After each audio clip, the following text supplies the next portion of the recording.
Hello and welcome back to Rue's Life. So autumn really is upon us now. It's absolutely beautiful out there. The trees are starting to turn those beautiful autumn colours.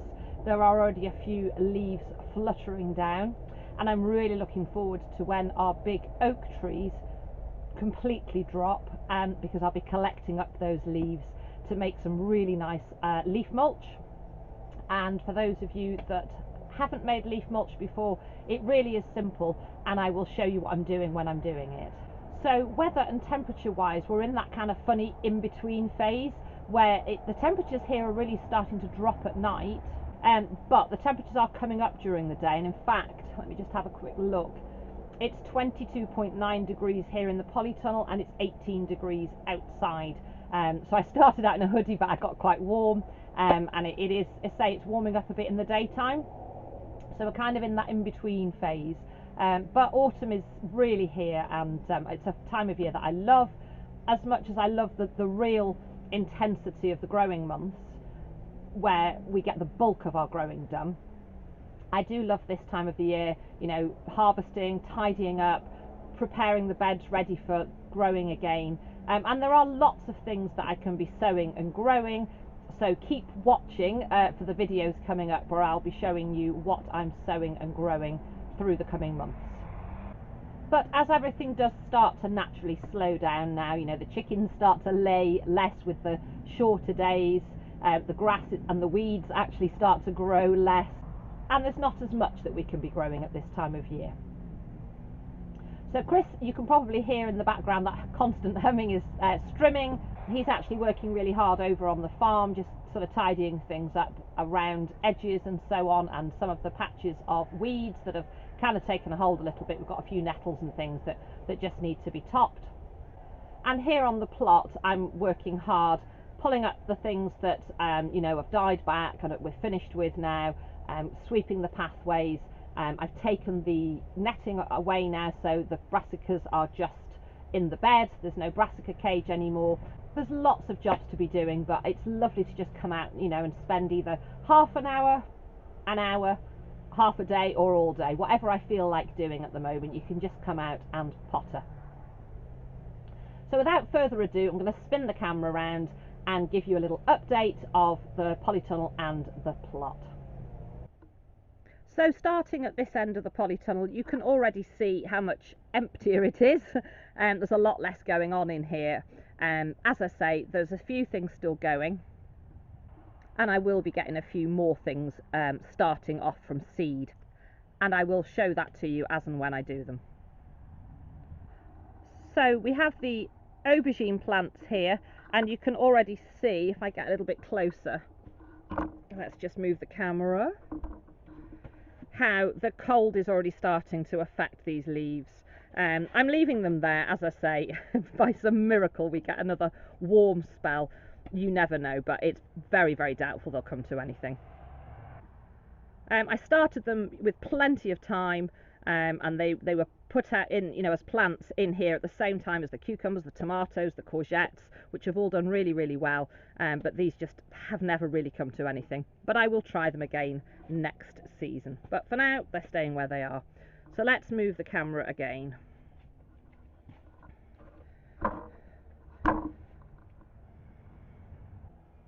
So down here we've got some leek seedlings.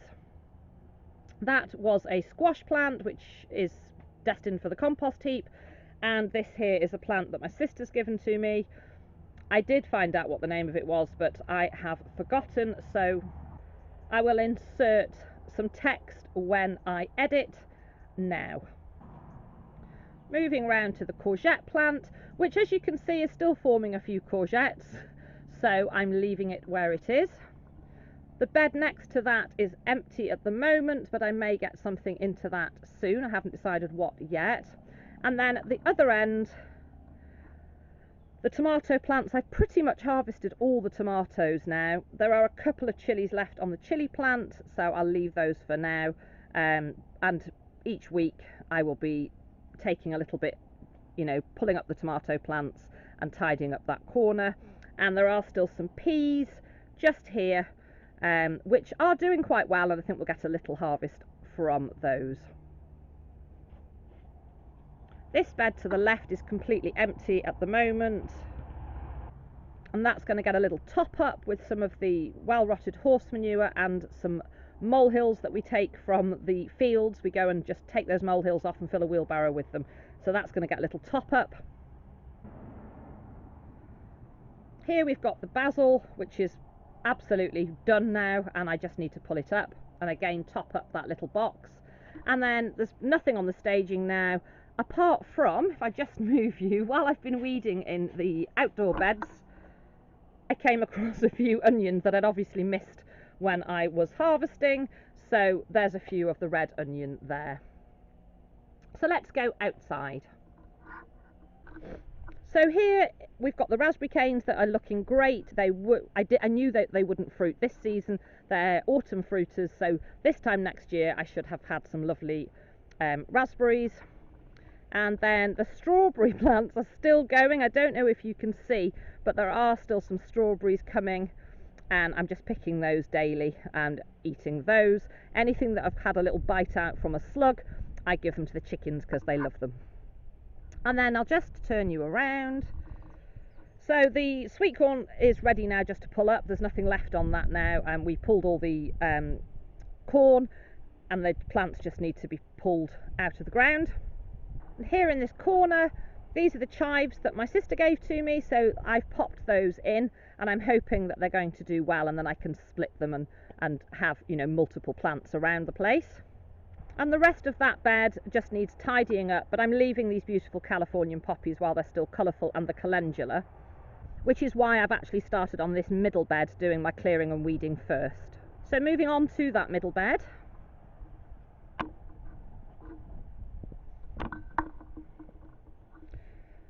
So my celery is looking absolutely terrible. It's really not been good this year. The season before I had fantastic. I had a clump here and a clump here, and they were absolutely marvellous. This year's just hasn't done as well at all.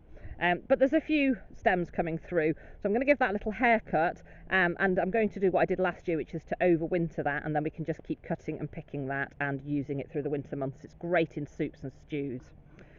This part of the bed is a bit of a tangly mess. There are again some Californian poppies, but there are some weeds in there as well, and there are a few of the leek left over there, which I'm going to leave alone. And then I've been weeding the other end of the bed. So again, I've left the Californian poppy just because they're so pretty. Just behind that Californian poppy is the alpine strawberry, which actually got a bit swamped and we didn't get much from that, so I'm contemplating moving that. And then here is actually a strawberry plant which just has materialised. It's a volunteer plant. I didn't put it there, but it's growing, so at some point I will lift that and move it into the strawberry bed. So let's move across to the other side. So you can see here I've really started to clear this bed out, and the soil's looking fantastic. So all those leaves that I put in and the mulches that I've been using, I really did a lot of mulching of these beds over the winter last year, and it's really made such a difference to the soil. So it's looking great, and I just need to keep on bit by bit getting this bed weeded and cleared. This is just the other end of the other bed, and you can see it's just so pretty. There are some weeds, some grass and bits and pieces in there, but while we've got this beautiful array of colours, I'm going to leave that alone, and as I say, little bit by little bit over the coming months to get those clear. And then the Brassica Cage, let me just move back. I just need to pull the hoops away now, but I've taken off the netting, and you can see I've got the sprouts here, the kale and the purple sprouting broccoli. Let's have a little closer look at those. So you can see here the sprouts are looking absolutely great. All the plants have got plenty of sprouts developing on them, which I'm really pleased about. There's still plenty here on this kale. It's really delicious. So I've got lots in the freezer, but there's still lots on the plant, so I'll just keep using that because it's super tasty. And as you can see, the purple sprouting broccoli, there are still lots of little florets coming, so I'm going to leave that alone. But I've taken off the netting now because it's highly unlikely we're going to get any cabbage white butterflies now, and it just makes it a little bit easier to come in and harvest, especially while the weather's not so good. You know, if it's a bit wet or cold, I can just nip out and snip a few bits off that we can have for tea without spending too much time out here. So let's move down now to the squash bed. So as you can see, the squash are really using this frame beautifully, which was always my intention.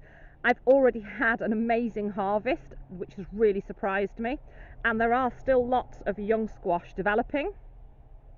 We've still got some flowers, so although the temperatures are dropping, I'm leaving them where they are because we may as well give these younger squash, and there are quite a lot. There are a lot of the butternut down that end. There's still some of the crown prince. There are some of the petit palm, and then the yukiki kiri at this end. So they may as well stay where they are, and let's give them a chance. So all in all, the plot isn't looking too bad. I'm absolutely thrilled with the development this year. You know, we've put the shed, which if I just move around, we've put the shed up this year. This squash bed is new. The fruit bed is new. And it's my first year growing brassicas for 20 years since I gave up on them, and I've had a really successful time with them. And just building that Brassica cage, it was such a simple make, but it has made such a difference. So you can also see that the grass has gone a bit bananas, and I need to get on top of that. It is one of the reasons that I do have such a slug problem here. So we've been slowly establishing this plot over the last 4 years since we put the polytunnel up, because that was the first thing that we did, and then I've developed the beds on from that. But because this was just a paddock, which had been used for grazing sheep before we came here, it's really lush grass, and obviously there are weeds, so you know, it just wants to grow and grow and grow. So we have done well with the bark paths. They do need a little top up, but now I've started the new beds, and we've still got these areas around the polytunnel and here where the table and chairs are. It does make a fabulous haven for slugs, and I do have lots and lots of plans going forward. We're hoping to have a decking or patio area here, and then from, let me just lift the camera, all the way from around the polytunnel in front here, from here down and all around, and on the other side, so around the other side of the polytunnel, and again moving on from the bed with the strawberries and the raspberries in. I do want to get that all pathed, so weed suppressant membrane and bark. But obviously, you know, it's a job that will be done in stages, a combination of time and also the workload involved, but more importantly for me, it's the financial side of it. You know, it's not something you can just do in a weekend, but I'm so thrilled with the way that my plot, I've developed it over, as I say, the last 4 years, and it's been a really productive area, and I'm absolutely proud as punch. So it's time for a cuppa, and then I'm going to push on with some more jobs here on the plot. I really hope you've enjoyed this tour. As I say, I'm absolutely thrilled with the way everything's developing, and I've had a great season so far, and now I'm starting to think about the growing season ahead. So as ever, thank you so much for watching. If you are new to my channel, please do consider subscribing and hit that bell icon so you get notifications of all my latest videos. But for now, thank you again for watching. Take care, and I'll see you all again soon.